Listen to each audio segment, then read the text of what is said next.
Good evening, good evening. Good evening na po kasi wala na pong araw, ano?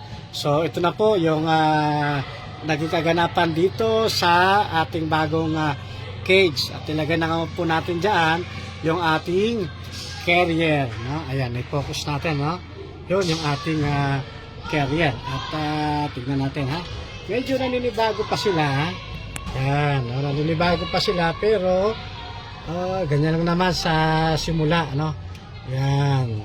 So, yan na sila, no? Naka-cage na. Yan. So, ngayon ay itutuloy-tuloy lang natin yung kanilang yung pag-aalaga sa kanila, no? At excited na po ako na magkaroon ng itlog itong ating breeder na ito. Yan. English carrier po para sa hindi po nakakaalam. Okay?